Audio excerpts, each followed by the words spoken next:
Welcome back to the Small Unit Leadership Accelerator. This episode is called the Balanced Leadership Model, where I'll tell you why you can't simply prioritize mission accomplishment over troop welfare when it comes to day-to-day leadership of a platoon. We'll talk about many hard decisions out there that need a better leadership pattern to follow. If you're wanting to know more about how to lead at the platoon level, you're at the right place. Thanks for putting time into making yourself a better leader. As you strive to be a better small unit leader, my Marine Corps becomes a better place to serve the nation.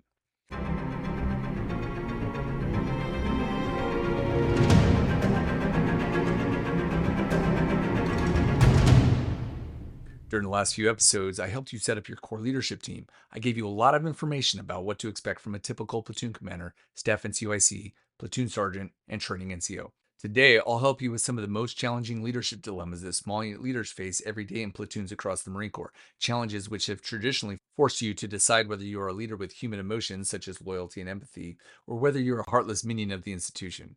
Today, I'll help you navigate these dilemmas with compassion, focus, and consistency. Every Marine has heard the words mission accomplishment comes before troop welfare. We've also heard JJ did tie buckle leadership traits and the 11 Marine Corps leadership principles. As officers and staff NCOs, we also know 14 fit rep evaluation criteria, including courage, setting the example, and judgment. However, none of these provide a truly simple but comprehensive decision aid when it comes to some of the most challenging dilemmas in military unit leadership. BAMSIS isn't the answer when 2 of the 6 steps relate to reconnaissance. This is where the balanced leadership model fits in the leader's toolbox. The mantra, mission accomplishment comes before troop welfare, does help us resolve a few dilemmas where we may have to decide to attack the hill at the cost of the safety of our Marines. That's fine, but it's super rare in the life of the average platoon commander. However, there is a wide range of small unit leadership dilemmas where mission accomplishment and troop welfare aren't at face value really in conflict. Here are 5 dilemmas in which mission accomplishment over troop welfare just doesn't work. Dilemma number 1. What if a Marine is a repeat character and discipline problem, but is outstanding in the field? Dilemma number 2. What if a Marine is highly competent, but tends to be overweight? Number 3. What if a Marine has a chronic injury that might get him medically discharged if he gets put on limited duty? Number 4. Should we regularly spend weekends in the field? Number 5. How should I prioritize my time? Conducting mission planning and training or investing in personnel administration? I'll tell you this, when I was a small unit leader, I personally got most of these dilemmas wrong at least once. Stay with me and learn from my mistakes. Every day across the Marine Corps, small unit leaders are making wrong decisions on these topics because they just say, well, mission accomplishment comes before troop welfare, I guess, and they have yet to figure out the power and simplicity of balanced leadership. To summarize, in balanced leadership, the Marine unit leader simply keeps in balance the Marine, the unit, and the institution. Favoring one at the cost of the others can be very damaging to the people in the mission. However, keeping the Marine, the unit, and the institution in balance will lead to generally correct leadership decisions. Regardless of background or upbringing, Marine leaders can make strong defensible decisions without being a callous tyrant, a coddling softy, or swinging erratically and inconsistently between the two. From my observation, junior leaders usually make the mistake of favoring the welfare of the Marine over the unit and the institution. This was the way in which I often got it wrong. In all too many cases, a Marine may be failing in some part of the whole Marine concept, but is a hard worker and definitely helps accomplish the mission. Which raises the question, as long as the mission is being accomplished, shouldn't we go to extreme lengths to get maximum troop welfare? That's understandable. That's even expected from leaders who aren't sociopaths and who are looking for the fastest path to respect and loyalty from their people. However, let's take a close look at the mistake of favoring the welfare of the Marine at the expense of the welfare of the unit and the welfare of the institution. Here are 3 examples. First dilemma, what do I do if one of my Marines is always getting into trouble in a garrison, but is also outstanding in the field? He can field strip a machine gun and bring it back into action blindfolded in no time flat. He's always carrying more than his share and takes initiative to make the unit more effective. But in garrison, zero self-control. He's often late for duty or is absent from his post. He misses PT because he's still drunk, and he disappears whenever the platoon sergeant needs help on a working party. Leaders come across this problem all the time. Sure, this Marine has shown he doesn't have discipline and can't be trusted to do the right thing when no one's looking, but when it comes to getting the job done out in the field, he's gold. So what do? Protect the Marine and keep accomplishing the mission, right? Wrong. And here's why. This Marine is poisoning the unit, and if you let it go on long enough, you'll be hurting the institution in the long run. By protecting this Marine from consequences, you send a message to everyone that misconduct is okay. If misconduct is okay in this unit, it becomes a bad unit with bad Marines and bad leaders. This really tears down the morale of the Marines that do want to work hard and have discipline. Everyone gets jaded and the unit loses cohesion, all because the leader chose the welfare of one Marine over the rest of the unit. Let's pause for 1 second. I strongly believe in compassion and second or third chances. Life is hard. Life in the Marine Corps is harder. Sometimes misconduct is what fills the void when leaders are absent and unengaged. Sometimes misconduct is a Marine's way of lashing out against leadership that has failed and lost its moral authority. Not every 18 to 25-year-old is perfect at understanding why rules are built the way they are, and they need good leaders to help make connections between good conduct and good consequences. However, after the unit's leaders have been diligent in coaching the Marine on target, I mean truly diligent, and the Marine continues to clearly show lack of character, then misconduct needs to be answered with NJP. Don't get me wrong, felonies like DUI, drug possession, or larceny definitely qualify as lack of character and must be immediately referred to law enforcement, including PMO or NCIS. I'm not advocating for a leader to say, oh, we'll just let you off with a warning here. Get law enforcement involved in suspected felony misconduct immediately. But getting back to simple misconduct, once there's already 2 or 3 NJPs on someone's record, they need to go. Someone gets one NJP, maybe they just needed a wake up call. Someone gets a second NJP, there's a small chance someone just had them labeled as a dirtbag and assumed they're more guilty than they really were. However, if someone gets a third NJP, clear character problem and the Marine's got to go. And it's going to happen one day when one of your Marines will get their second or third NJP, and it will be up to you to recommend whether they also get discharged from the Marine Corps. It's called admin separation due to pattern of misconduct. If you recommend a leadership to retain that Marine, you're putting the welfare of that individual above the rest of the team, especially all the Marines who are doing the right thing and having discipline every day. How many hours of people's time did it take to process those NJPs? How many more people had to be involved in running an administrative separation process? Is any Marine really that good in the field that it's worth all of these other people putting in so much extra work? You need to show loyalty to them all too. Say the Marine does not get kicked out after their second or third NJP. The burden will still fall on you one more time to judge whether to place this Marine above the welfare of the unit and the institution. I'm talking about when it comes time for him or her to ask to reenlist. If you favor a Marine more than the institution, a Marine with 2 or more NJPs, a Marine who demonstrated a clear and sustained lack of character, a Marine who clearly lacks ability to do the right thing when no one is looking, and you write a recommendation to approve that Marine's reenlistment? Seriously? No. You have to stop this. The buck needs to stop with you. When this Marine is allowed to reenlist and PCS to a new unit, he or she will become someone else's leadership problem. Just a lifelong lesson here. It's bad form when someone sloughs off their problems to their peers in other units. Don't do it. Own that problem until it's resolved. See that Marine to the door. The second dilemma is much like the first. What if a Marine is highly competent and perhaps is a very likable team player, but looks like he's borderline overweight? If you didn't know this yet, when you are overweight, you get put on the body composition program, or BCP, and you get a lot of negative attention. It's an automatic adverse fit rep for sergeants and above. Your promotions get frozen, and you could get kicked out of the Marine Corps if you fail to get back into shape. Here's how the small unit leader may favor the Marine over the unit and the institution. The leader simply avoids ever putting the Marine on the scale and plays dumb when it comes to weight standards. Trust me, I've been there. It happens all the time. Or if the Marine does get on a scale and is found to be out of standards, the small unit leader keeps quiet about it and chooses not to put him or her on the body composition program. That Marine just gets by day to day, not meeting standards and being less combat effective. Now say that overweight Marine actually squeaks by without being held accountable. The overly protective small unit leader who turned a blind eye all this time further ends up recommending reenlistment. Just like before with misconduct, protecting this Marine from individual consequences also results in a form of toxic command climate. Other Marines get cynical that a favored Marine is escaping consequences while everyone else is trying so hard to keep in standards. Other Marines will see that the weight standards really aren't enforced in this unit. Then they will start allowing themselves to slip too, making each of them less combat ready. And again, the institution will suffer when that overweight Marine is allowed to reenlist and PCS to a new unit, becoming someone else's leadership problem. In our third dilemma, the small unit leader must decide what to do if a Marine has a chronic injury that might get him medically discharged. In most non-combat arms MOSs, if a Marine has a chronic injury like bad knees, bad back, etc., it's entirely possible to continue to accomplish the mission in a garrison environment indefinitely. So we're not surprised when leaders willfully ignore the progress of a Marine's recovery from significant injuries, at least when the day-to-day mission doesn't seem to be impacted. Here's what you need to know before we go further. There are 2 types of reduced workload when a Marine is injured. There's light duty for when a Marine has a short-term injury or illness, like a rolled ankle or maybe the flu.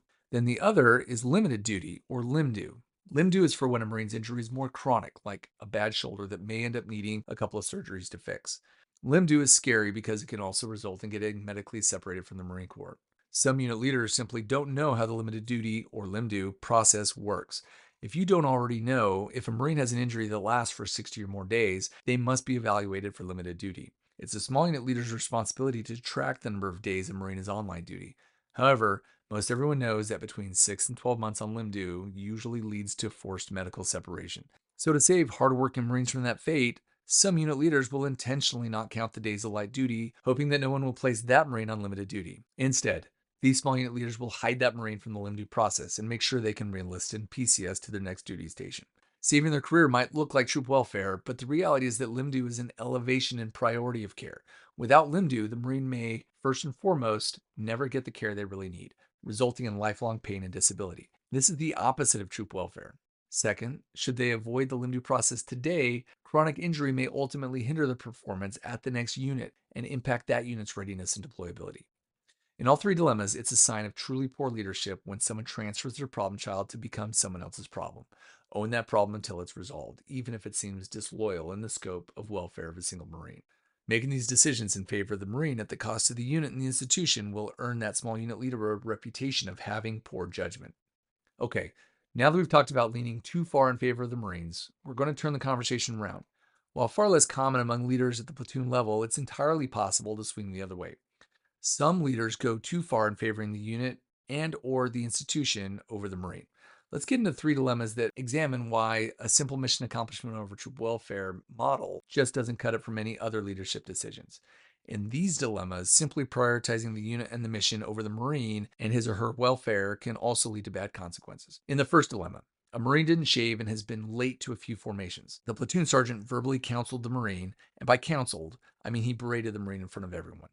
The Marine developed a bad attitude and was late to another formation. What do you do next? You decide that for the sake of discipline in the unit and the high standards of the Marine Corps, you need to NJP the Marine because obviously there's no excuse. Here's the problem. You jump to conclusions about what's really going on, and you disproportionately favor the discipline of the unit and the traditions of the Marine Corps over the Marine. His peers all know that there's more to the story. His cousin is in the ICU. His parents are going through a divorce. He's working a side gig because his pay doesn't cover his family bills. Doesn't matter what the story is, it's clear that his chain of command failed to care genuinely about the human first and the Marine second. Doesn't mean the Marine escapes all accountability. It means the leader needs to show they care and make 100% certain that the misconduct is related to bad character before it goes to NJP. At least use NJP as a last resort and only after you have all the facts. Taking someone to NJP who has good character is a recipe for low trust and low morale in the unit. If you take a Marine to NJP for something that was out of his control, or a byproduct of doing the right thing, or an isolated incident next to a long record of good conduct, it drives a wedge between the leader and that Marine, and probably all the Marines as well. Then, with an unfair NJP on his record, this Marine is very likely to have a permanent bad attitude toward all the leaders who are complicit in the injustice. The unit's leadership will probably place a dirtbag label on him, probably won't be curious about him as a human and mentor him, and inevitably, the Marine will live up to that label. This is a vicious cycle, and it's the exact opposite of good leadership. Here's another dilemma for a small unit leader. Should we be super mission focused and spend a lot of weekends in the field, even though we just got back from deployment, and we don't expect to deploy again for 12 more months? The small unit leader may decide that since mission accomplishment is priority over troop welfare, we will always train, even on a whole bunch of weekends. As a result, the unit's ability to accomplish the mission is high, but at the cost of low unit morale. Individual Marines experience burnout, mental health crisis, and undue strain on their families, which, in the long run, actually negatively impacts unit readiness. Many proficient Marines elect not to reenlist, which has ripple effects on the institution. This is a bad place to be. I recommend striving for work-life balance. This means working hard when you're on duty, training hard when you do have field exercises, and also having periods of very predictable working hours and downtime. Family connection time and personal recharging are essential, even for the toughest warfighters. In a third dilemma, the unit leader is deciding whether to spend his or her time on mission planning and training or on personal admin. Say the small unit leader chooses mission planning and training. A unit leader's time is finite, I get it, and the mission is of utmost importance.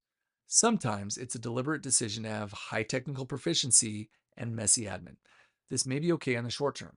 However, if personal admin always takes a back seat to mission planning and training, the unit's ability to accomplish the mission is high, but at the cost of low unit morale.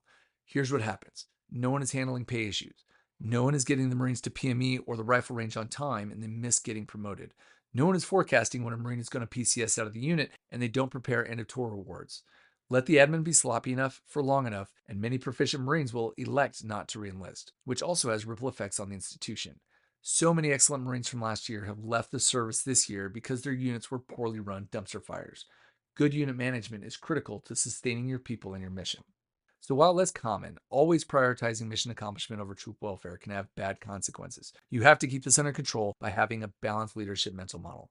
But before we get back to that, I need you to read Call Sign Chaos. A few episodes ago, I recommended Black Hearts by Jim Frederick.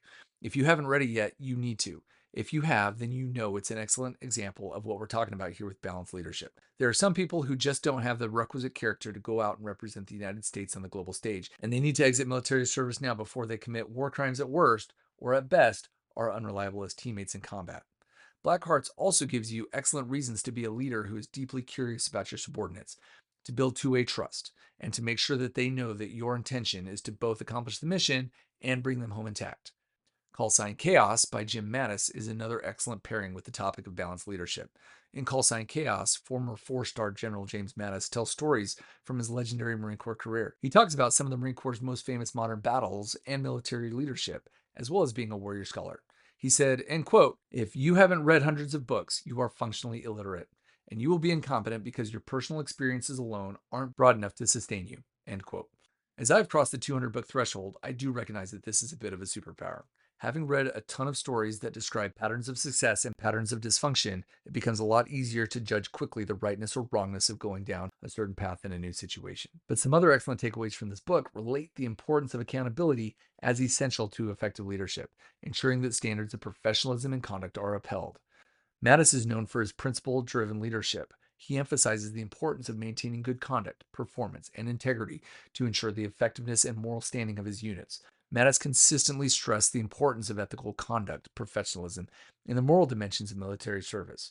He expected his officers and enlisted personnel to exhibit the highest standards of behavior both in and out of combat situations. Okay, back to our topic.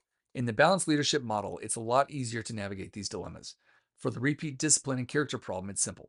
After you've given the Marine as much leadership coaching time as you can afford, after being a good listener, affording psychological safety, and informal and formal written counseling, and they break the rules again, then it's time to NJP that Marine. If the NJP was not effective and they keep breaking the rules, do not recommend reenlistment. They've had their fair chance. Choose to admin SEP the Marine due to pattern of misconduct. For the competent Marine with a borderline weight problem, same. Be a good listener and coach. Sacrifice some of your personal PT time to work out shoulder to shoulder with that Marine and show what right looks like. 99% of the time, this leadership investment over time saves the Marine. If you've sacrificed your time or comfort to bring the Marine back from the dark side, but you weren't able to make a dent in their self-discipline, then make the decision to put the Marine on the scale. Document the weight failure and place him or her on BCP. If that didn't bring the Marine back to standards, then do not recommend reenlistment. Recommend admin SEP due to BCP failure. In both of these cases, it sucks to contribute to ending the career of someone who's competent and who contributes to the mission. However, the good consequences of the rest of your people should outweigh this discomfort. Thinking bigger picture here gets you higher morale in the unit where everyone else works hard to have good conduct and maintain weight. As for the institution, the discipline problem or the weight problem Marine does not reenlist in PCS, and it keeps him from becoming someone else's leadership problem. Platoon leadership may not act as a loyal friend to that specific unteachable Marine, but it earns the much more valuable respect from the unit. In the last case, where a Marine has a chronic injury that might get him medically discharged if he gets put on limited duty, the balanced leadership mindset helps the unit leader remember several important points. First, hold unit PT. Chronic injuries tend to fall between the cracks if the unit doesn't regularly schedule tough, full body workouts for PT. Second, if someone is going to not participate because of an injury, get them to medical and get eyeballs on their light duty chit. Next, simply track the number of cumulative days of light duty that Marine gets on the same injury.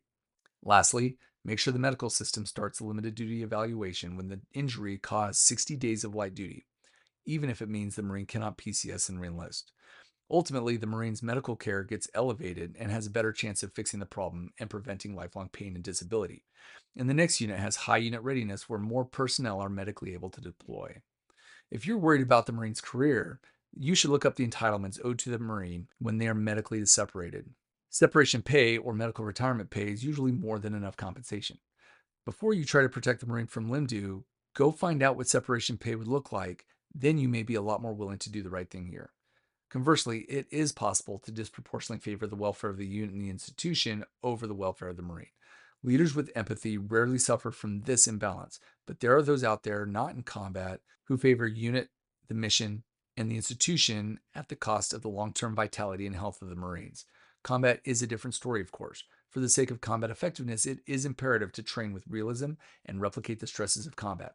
However, when this is the life of the unit all day, every day, for months on end, there's a tipping point in which it does more harm than good. Further, if the unit doesn't put enough effort into personnel admin and the unit fails to address promotion issues, pay issues, award opportunities, and other minutiae not related to training, it does so at the cost of the long-term wellness of the Marines of the unit.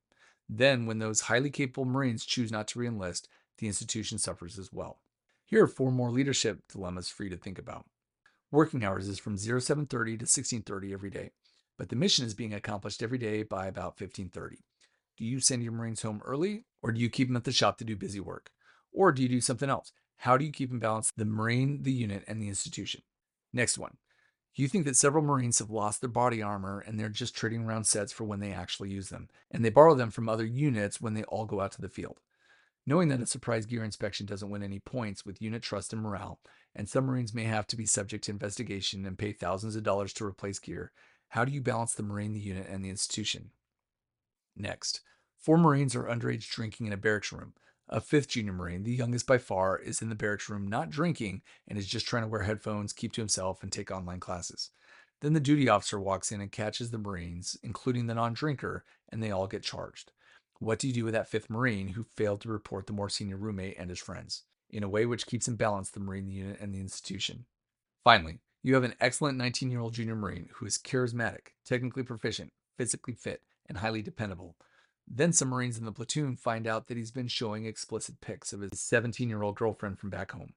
What do you do to keep in balance the Marine, the unit, and the institution? Take some time this week to think about it. So while it's often distasteful to hold Marines accountable for their repeated character failures or putting someone on the path toward an early termination of the Marine Corps career, the reality is that keeping the Marine, the unit, and the institution in balance is really truly the best practice. This is the mindset that most senior leaders adopt through experience.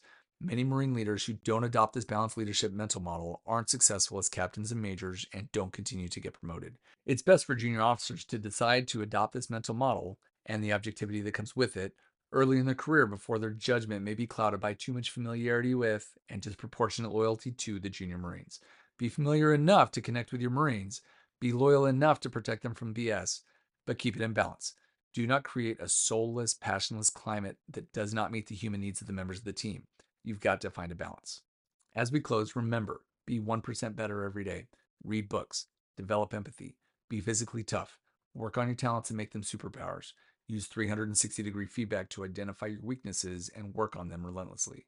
And while you're at it, roast me in the comments. Give me feedback and make me better. I'm just here to help speed up the pace at which small unit leaders learn, lead from the front, and thrive. Hopefully, with your help, we can make this learning accessible to more new leaders and make our Marine Corps a better place to serve our nation.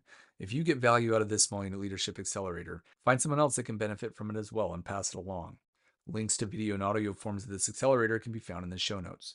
In conclusion, during this episode, we talked about the balanced leadership model and how you can't simply prioritize mission accomplishment over troop welfare when it comes to day-to-day leadership of a platoon.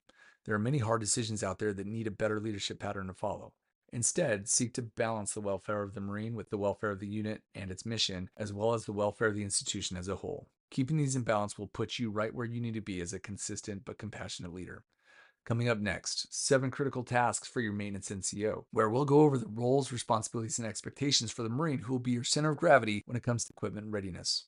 Stay tuned for this and more billet expectations for the NCOs in a typical Marine Corps platoon to ensure that there is engaged leadership attention on all of the different functions needed to protect the unit's viability to deploy and operate in combat. Since you're serious about being a catalyst for your team's growth and success, I'll expect to see you there.